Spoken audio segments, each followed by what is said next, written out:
जुदि नोंथाङाबो नोंथांनि खस्थ'जों आरजिनाय रांखौ बबेबा सेफ जायगायाव दोनथुमनो सानोब्ला नोंथाङा एफडिनि गेजेरजों दोनथुमनो हायो आरो बेवहाय इनभेस्ट खालामनानै रांखौ बांहोनोबो हायो।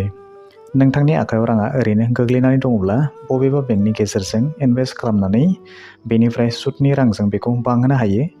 7 साननिफ्राय लानानै नोंथाङा 10 बोसोरसिमहालागै जायखिजाया बेंकआव एफडि खालामनो हायो। बेनि गेजेरजों नोंथाङा बुरजा रां आरजिनो हायो। दासान्दि गोबां बेंकआ 3.5%निफ्राय 8.5%सिम एफडिआव इन्टारेस्ट होनाय नुनो मोननाय जादों। बेवहाय मोननैसो बेंकनि आथिखालाव सोलिनाय इन्टारेस्ट रेटखौ नोंथांमोननो फोरमायनानै होनो नाजानाय जादों।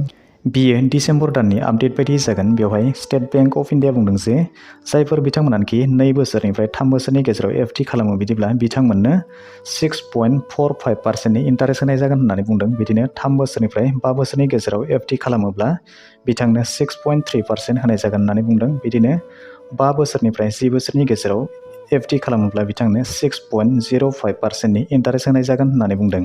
बिदिनो पान्जाब नेसनेल बेंकआ बुंदों 3 बोसोरनि एफडि खालामोब्ला बिथांमोननो 6.4%नि इन्टारेस्ट होगोन आरो बिदिनो 4 बोसोरनि एफडि खालामोब्ला बिथांमोना 6.25%नि इन्टारेस्ट मोननो हागोन आरो बिदिनो 5 बोसोरनि एफडि खालामोब्ला बिथांमोना 6.25%नि इन्टारेस्ट मोननो हागोन होननानै बुंदों। बिदिनो कानारा बेंकआ 2 बोसोरनिफ्राय 3 बोसोरनि एफडिआव 6.03% आरो बेबायदिनो 3 बोसोरनिफ्राय 5 बोसोरनि एफडिआव बिथांमोना 6.03% इन्टारेस्ट होगोन होननानै बुंदों। बिदिनो 5 बोसोरनिफ्राय 10 बोसोरनि गेजेराव एफडि खालामोब्ला बिथांमोना 6.03%नि इन्टारेस्ट होगोन होननानै बुंदों। एचडिएफसि बेंकआव 2 बोसोरनिफ्राय 3 बोसोरनि एफडिआव मोनगोन 6.45%। बिदिनो 3 बोसोरनिफ्राय 4 बोसोर 7 दाननि जुदि एफडि खालामोब्ला 6.4% आरो बेबायदिनो 5 बोसोरनिफ्राय 10 बोसोरनि एफडिआव मोनगोन 6.15% इन्टारेस्ट होनाय जागोन होननानै बुंदों।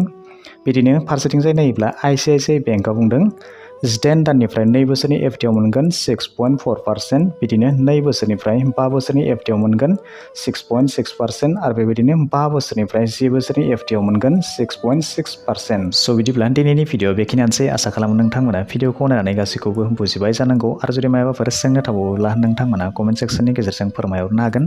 भिडिअखौ नायनानै मोजां मोनबायब्ला मोनसे लाइक खालामदो आरो गाज्रि मोनबायब्ला डिसलाइक खालामनानै होदो आरो जुदि नोंथाङा चेनेलाव गोदानैनो नायगासिनो दङब्ला अन्नानै चेनेलखौ साबस्क्राइब खालामनानै लादो आरो जुदि